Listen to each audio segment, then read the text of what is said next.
The following content is for entertainment and educational purposes only. It does not constitute means for diagnosis, healthcare advice, nor treatment. Make use of a qualified healthcare professional for such purposes.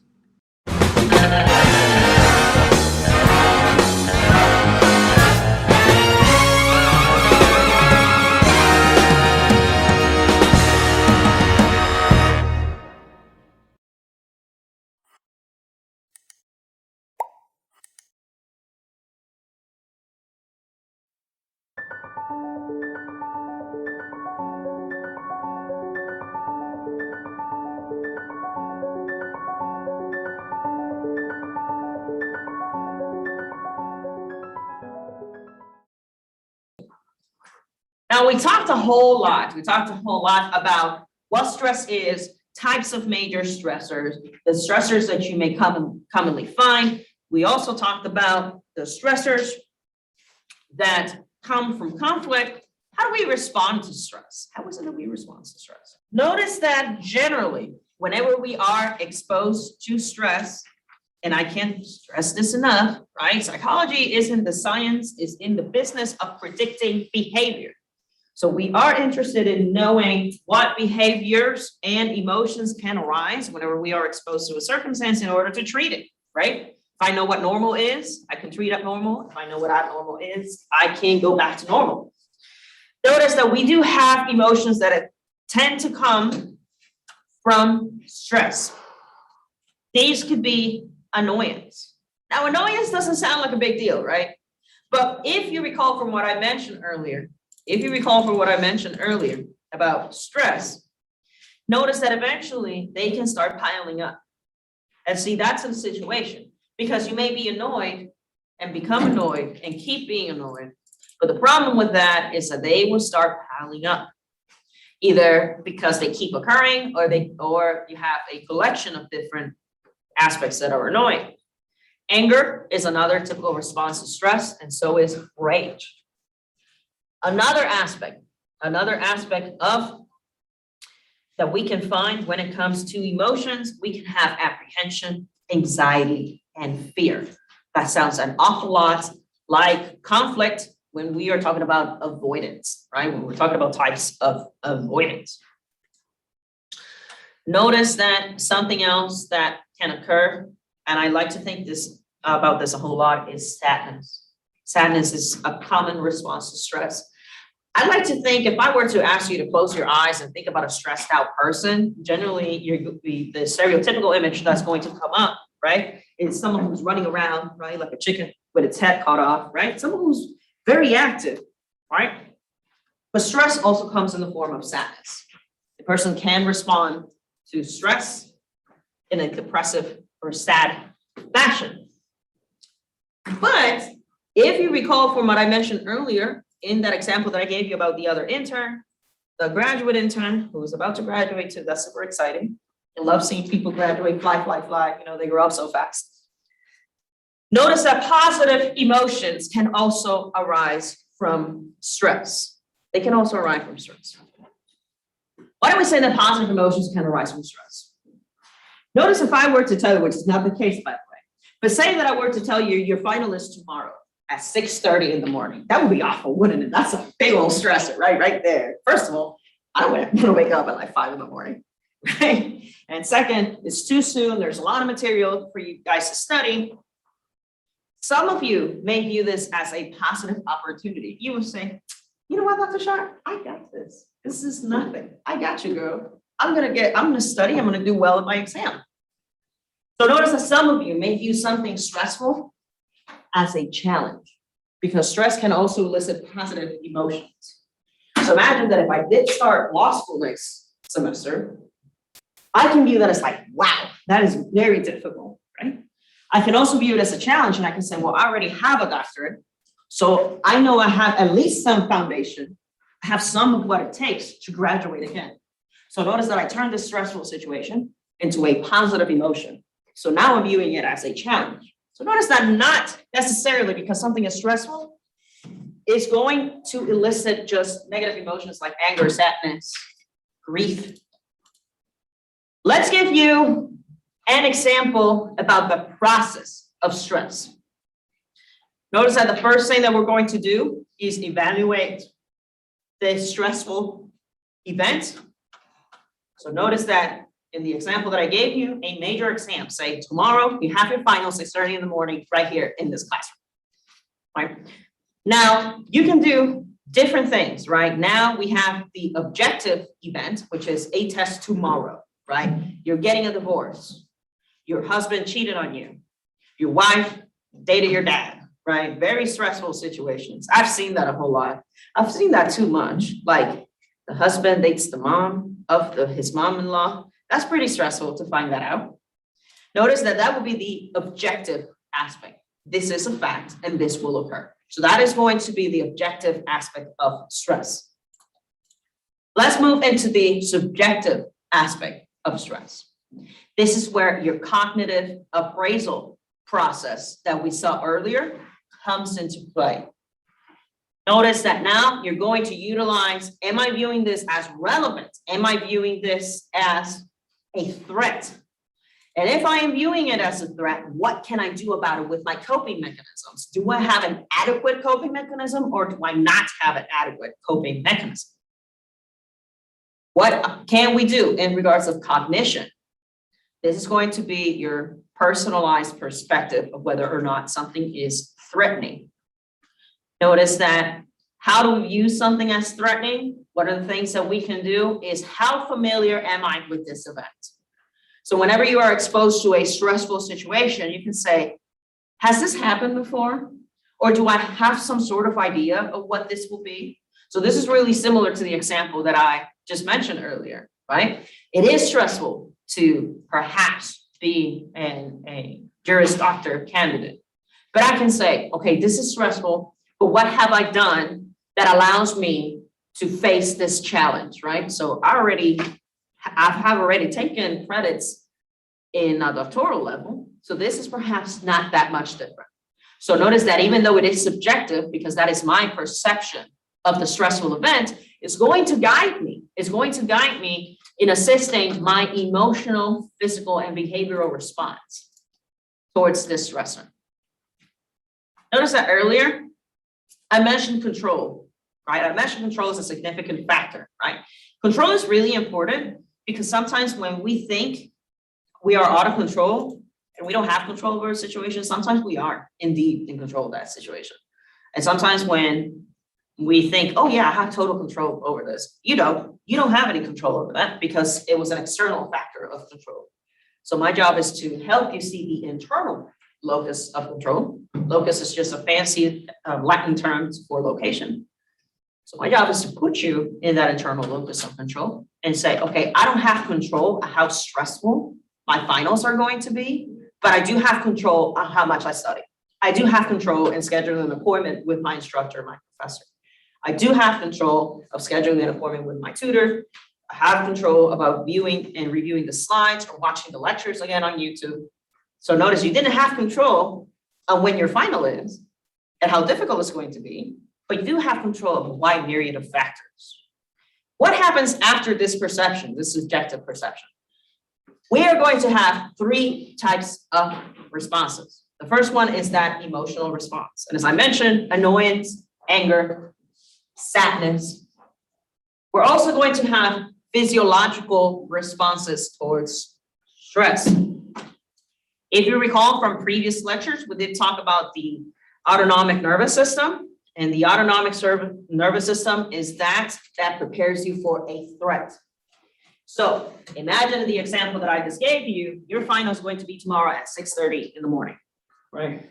Your initial reaction, your heart's going to start racing, your pupils are going to become dilated, you're going to start breathing faster, your blood vessels are going to start gathering more oxygen because you have viewed this as a threat, right? To your coping mechanisms, because now you will have less than 12 hours to study for a final, right?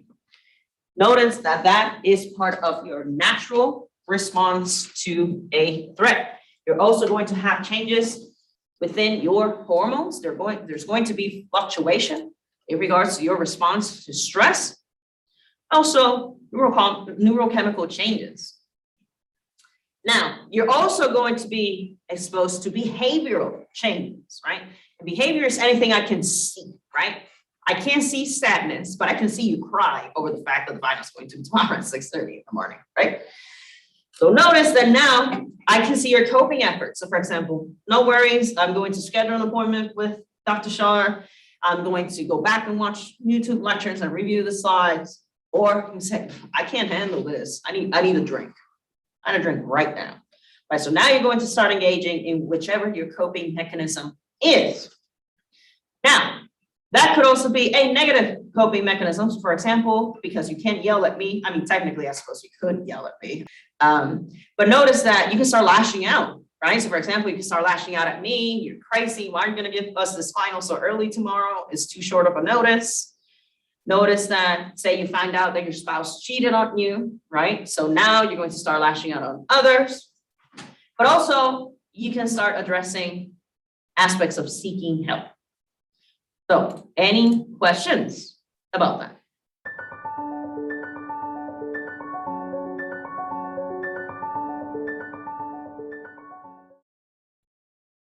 Something really interesting about psychology is that our roots are generally negative, right? We like to look at negative aspects of health. So we like to look at symptoms, we like to look at abnormalities of behavior, what is typical, what is atypical. And sometimes we forget that part of our job is the positive side of things.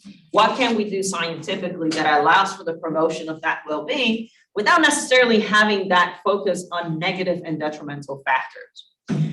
So let's talk a little bit more about the theory of positive emotions. Notice, like I mentioned earlier in our example, in our illustration, say you're working, you're going to school, you're managing a family, right? Taking care of your parents, which is something that I see a lot with my students, is that they tend to be a caregiver for one of their parents or siblings or things of that nature. But notice that we can change this stressor in the promotion of resilience, right? We can change that stressor in the promotion of resilience. Let's talk a little bit more. How exactly can we do that, right? Because it is stressful to be the caregiver of a family member. It is stressful to find out that your spouse cheated on you, right? It is stressful to say, oh man, my final is in like 12 hours, in less than 12 hours, right? How do we do so? First thing that we need to do is alter that person's mindset. We need to alter that mindset. How exactly are we going to change that mindset? But one of the things that we would need to do is making that aspect of attention, that scope, we need to make it a little larger, right? We need to make it a little larger. Because like I mentioned, when it comes to your autonomic nervous system, we become very narrow, right? So if you've ever been exposed to a really dangerous situation, right? God forbid you guys are exposed to a really dangerous situation in which your life is threatened. But notice that a lot of people, when they recall that event that was super dangerous and stressful, their mindset is super narrow, right? They just view the one solution. So they would say something like, there was a fire in the building, and all I can think about was that door, a really narrow focus on how to address a problem, right? But part of our job as practitioners and you guys in the future is to broaden that sense. This difficulty is that when we have a narrow perspective, you are cheating yourself from potential solutions. You're cheating yourself from being flexible, right? So if I have a narrow mindset about how stressful this exam is going to be tomorrow, this hypothetical exam, notice that now you are narrowing your options when it comes to a potential solution and viewing aspects in a positive manner. Therefore, you're cheating yourself from creativity. Now you're not being creative as to how you're going to address this stressor. Notice that another aspect of increasing, right, and having to broaden that aspect is we're going to start doing away those lingering effects of negative emotions. Notice that whenever we are thinking about stress, generally we think about stress as really snappy, right? Oh, this is a stressful event. I have an interview tomorrow. I'm getting married, right? So these are stressful. And generally, we like to think about those as very short and snappy events. The reality is that those short and snappy events have long-term consequences. Anything from you developing a mental illness, from you to having a heart attack. So notice that, yes, you're going to have long-term effects. So part of our approach is dealing with these effects that were lingering because of that stress, Notice that in doing so, we are perhaps getting rid and minimizing the chances of having physiological responses to stress. Something else that I like to mention. How is it that I can broaden your sense of positive emotion? Let's find rewarding social interactions. Let's help you find a coping and support system, a social system that can, ergo, help you enhance coping strategies.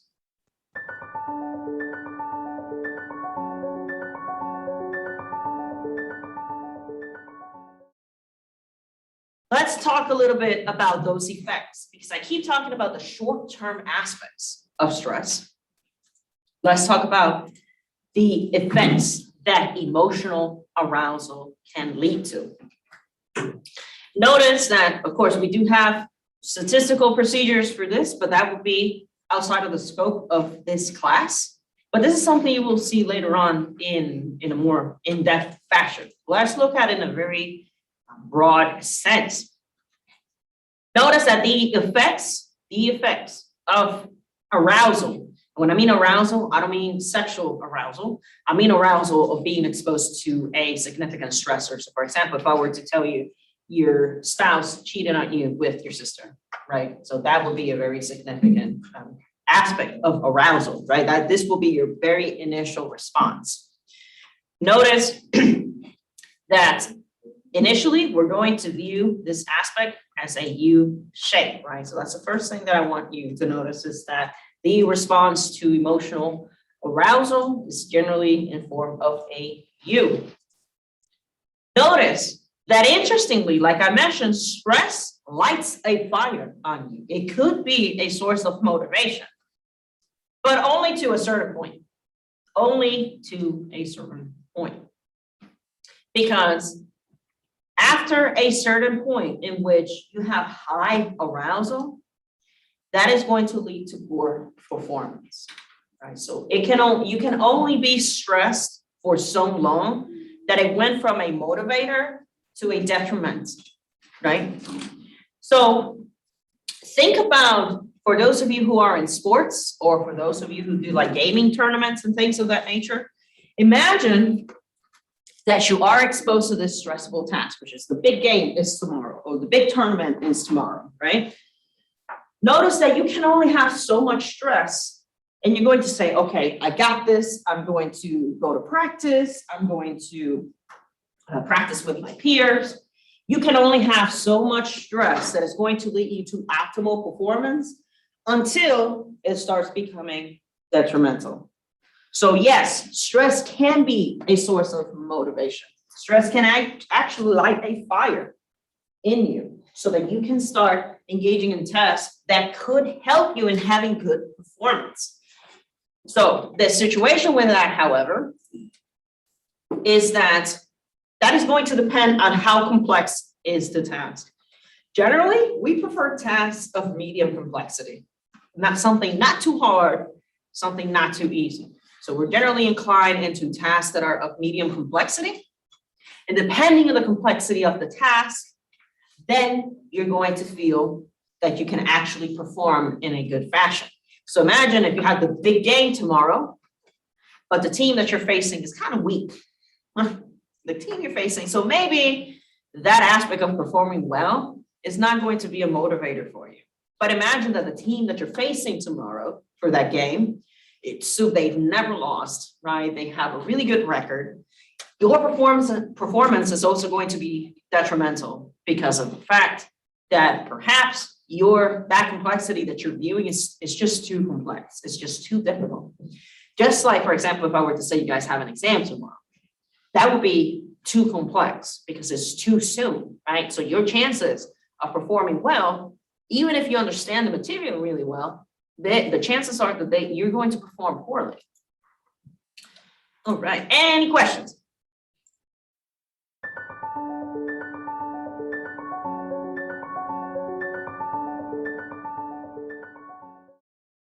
Let's move into physiological responses. Physiological responses. This is an immensely useful tool that we like to look into when it comes to our responses to stress. Notice that we're going to address something that we refer to GAS, the General Adaptation Syndrome. The General Adaptation Syndrome. Notice that whenever you are exposed to a stressor, you're going to have a natural response to stress. So if I were to face you with a stressor, right? For example, our hypothetical that your final is tomorrow at 6. See, I'm making it even worse. I said 6:30, now I'm saying 6, right? The first stage that you're going to face is alarm. You're going to go through an alarm physiological state of arousal.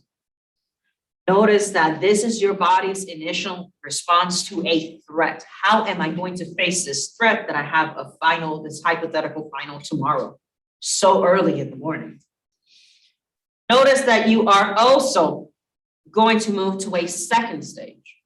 And this second stage is what we refer to resistance, right? We refer to this as resistance.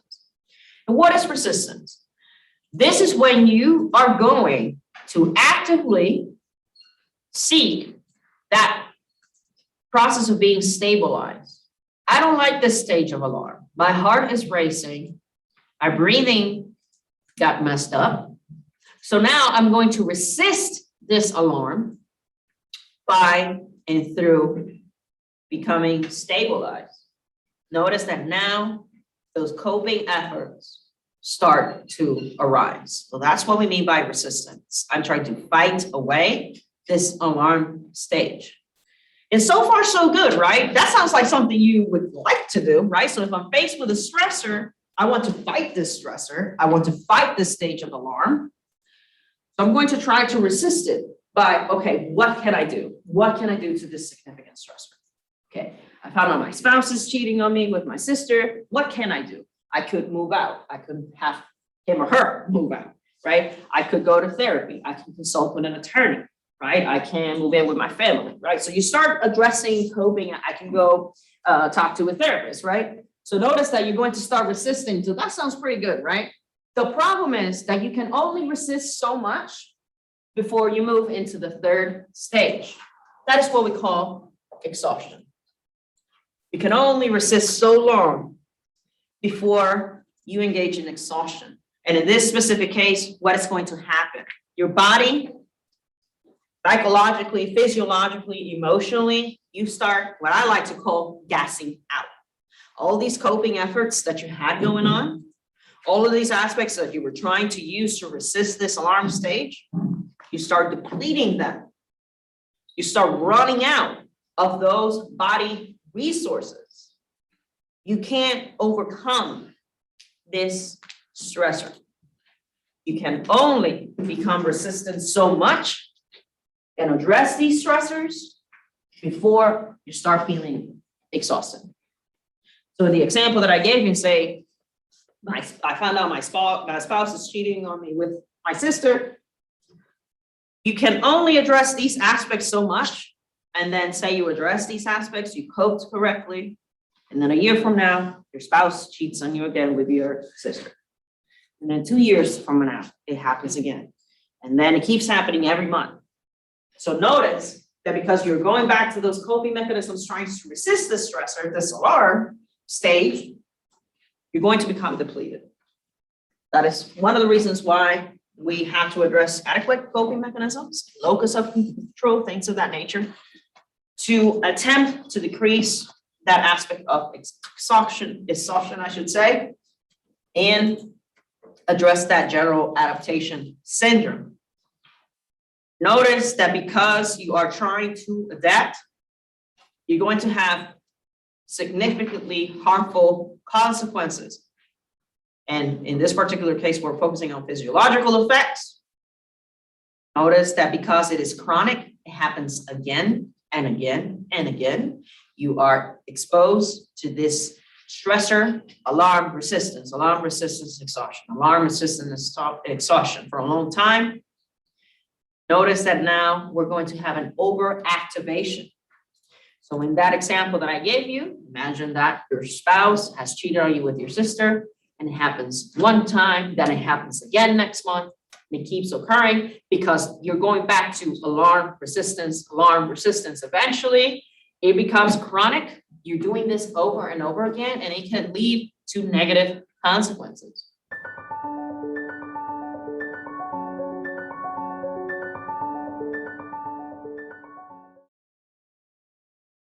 Let's look into the behavioral responses.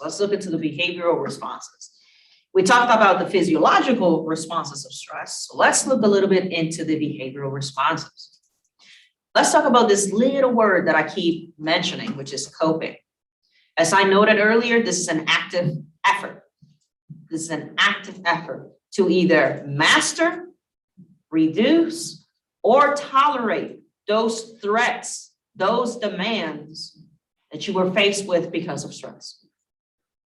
So notice that here you are trying to either completely overpower that stressor, reduce that stressor, or tolerate that stressor, that threat that you're being exposed to. So you can either, with this exam, you can either say, I'm going to get 100 on this test. This is nothing. Dr. Shaw over here thinking she could freak me out with this test. This is nothing but a test. I can do this.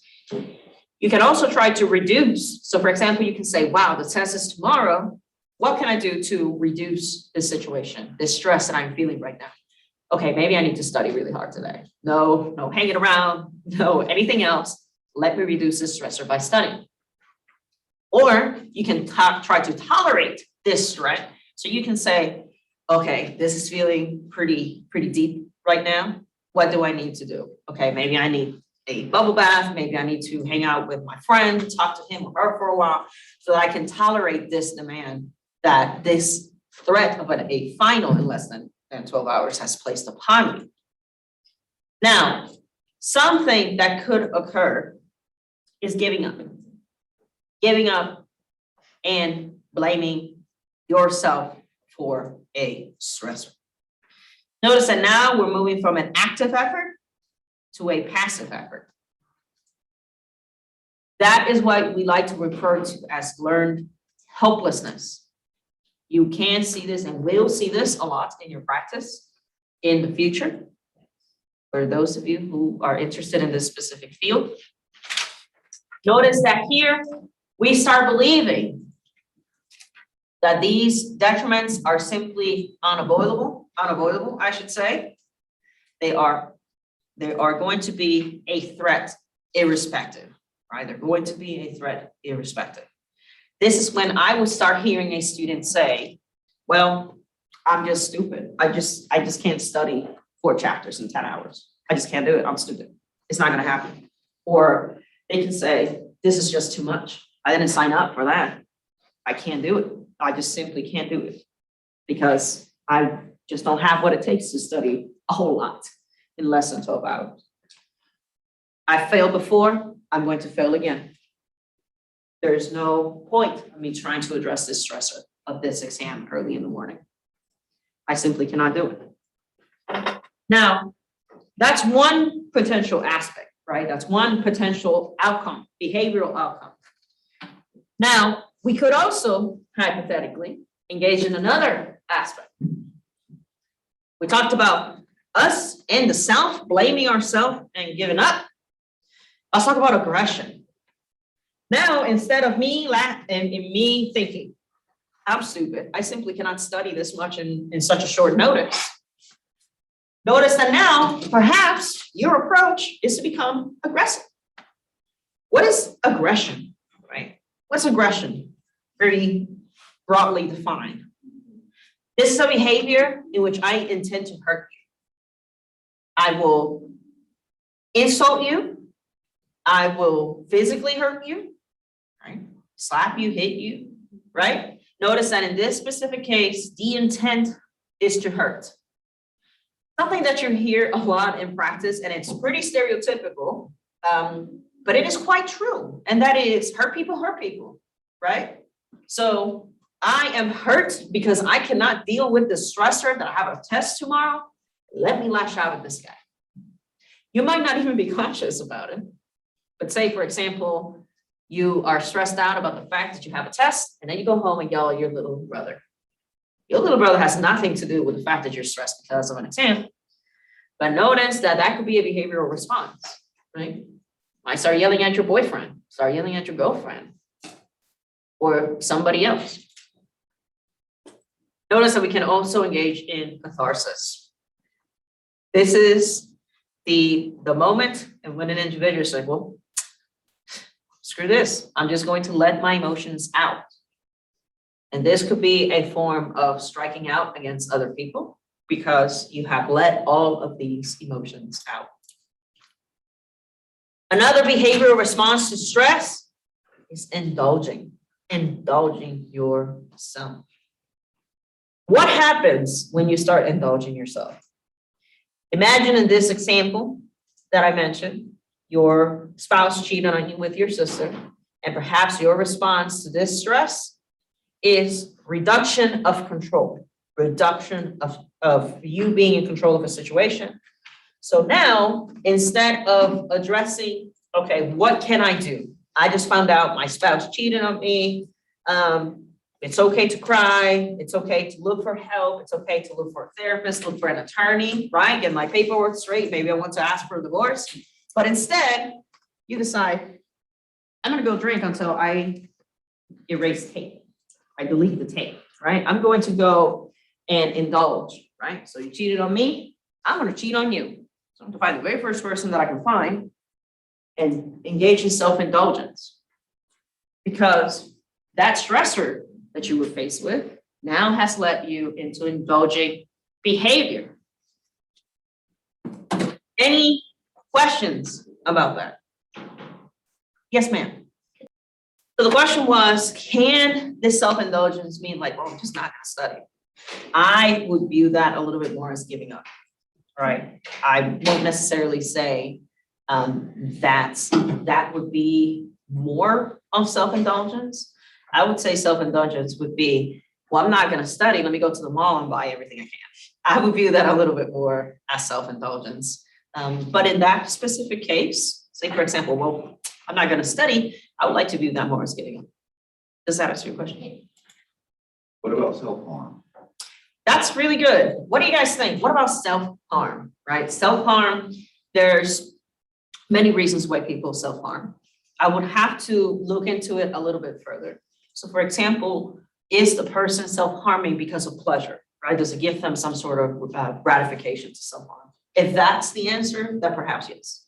Now, are they engaging in self-harm because of a coping mechanism? So say they're harming themselves, I can't deal with this anymore.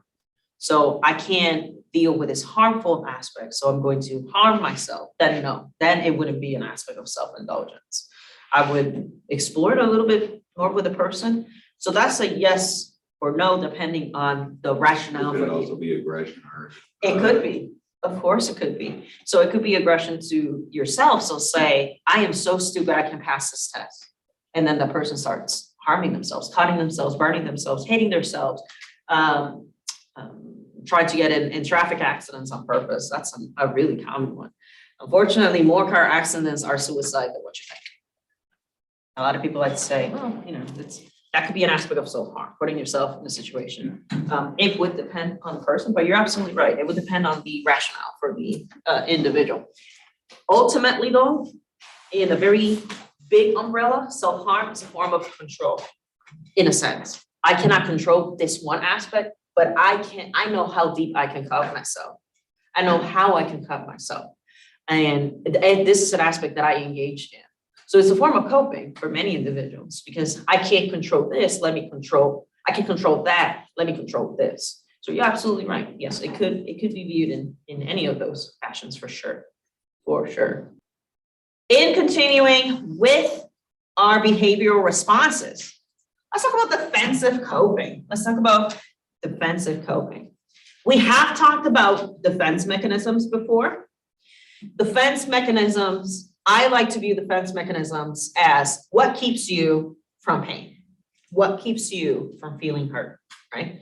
So generally, defense mechanisms are unconscious. This is one of the few things that we can pull from psychoanalytic perspective, bless you, that can be substantiated with science and research.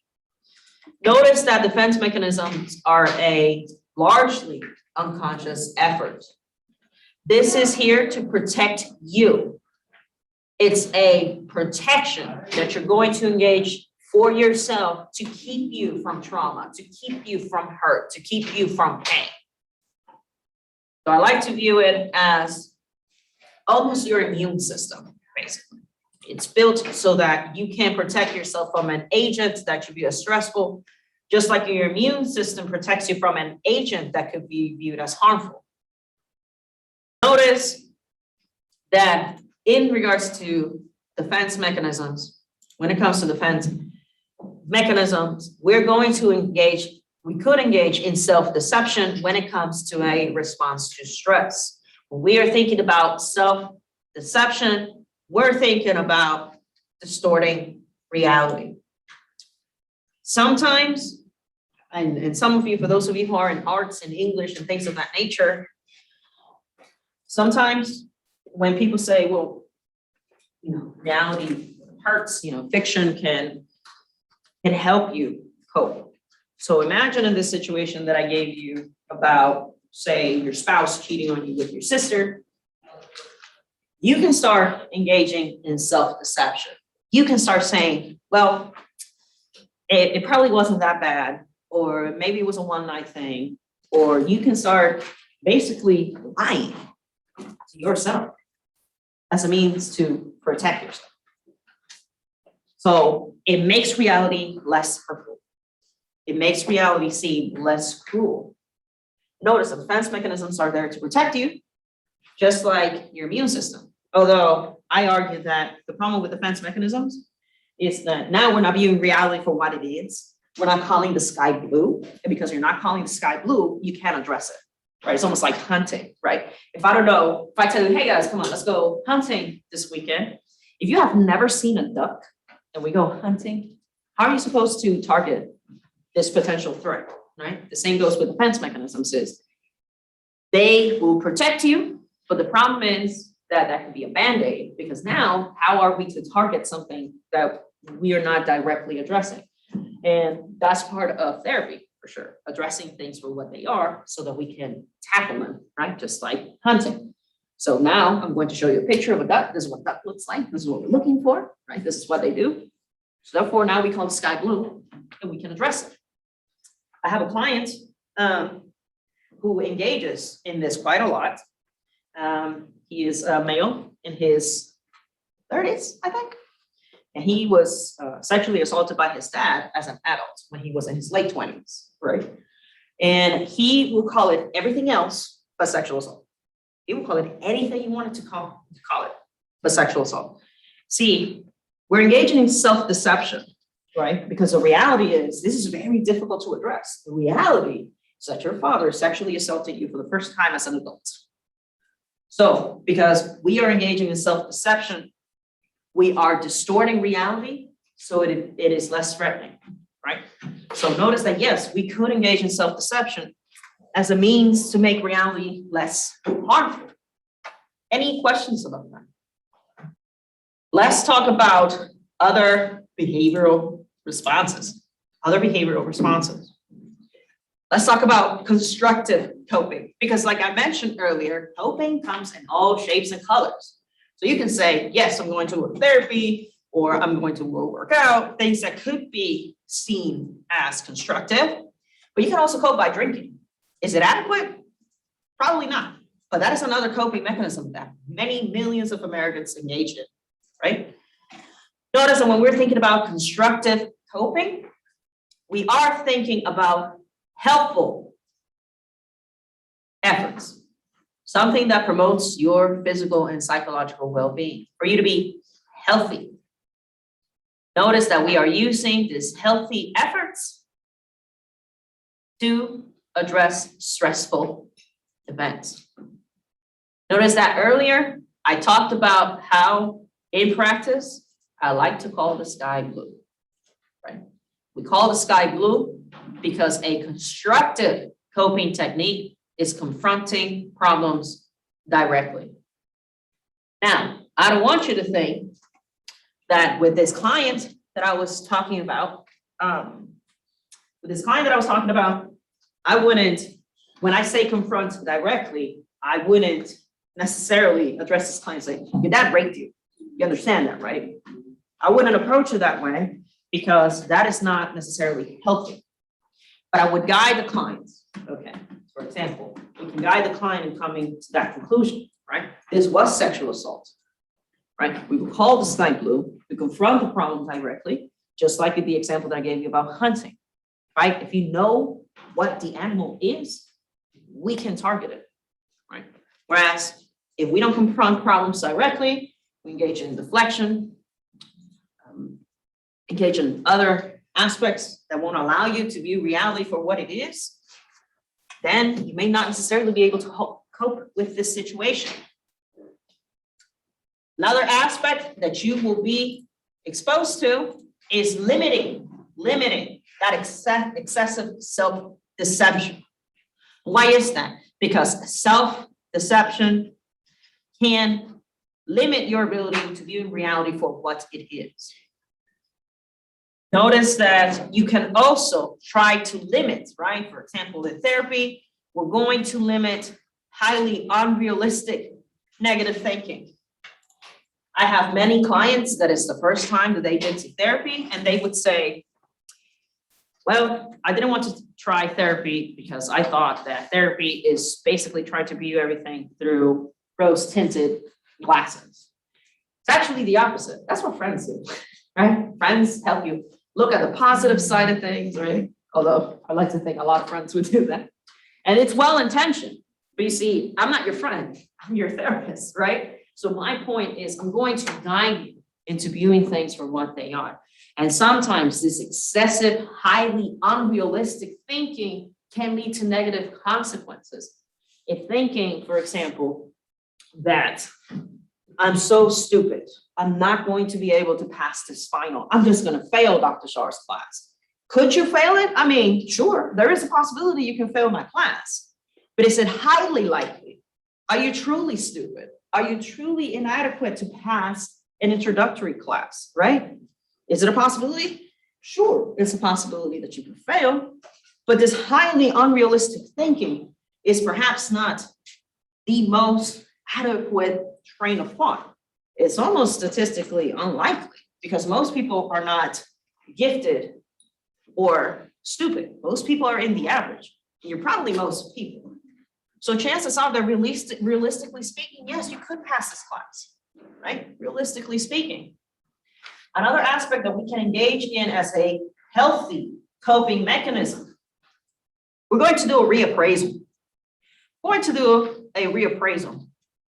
Generally because it will lead to a more adequate, more realistic, more factual way into viewing that threatening event. So we would go back to that specific appraisal. We would go back into how is it that I'm going to view these events? Because in the stimulus, my spouse cheated on me with my sister. Perhaps in that first instance, here, we had inadequate coping mechanisms. You started drinking when you found out. You started engaging in risk-taking behavior. So for example, having one-night stands with strangers because you wanted to get back at your ex, right? Or your ex-spouse, right? Notice this is very risky behavior. This could be a negative coping mechanism. This is simply going to lead you to more stress.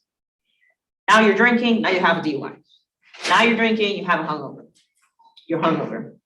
Now you started engaging in really risky sex behavior.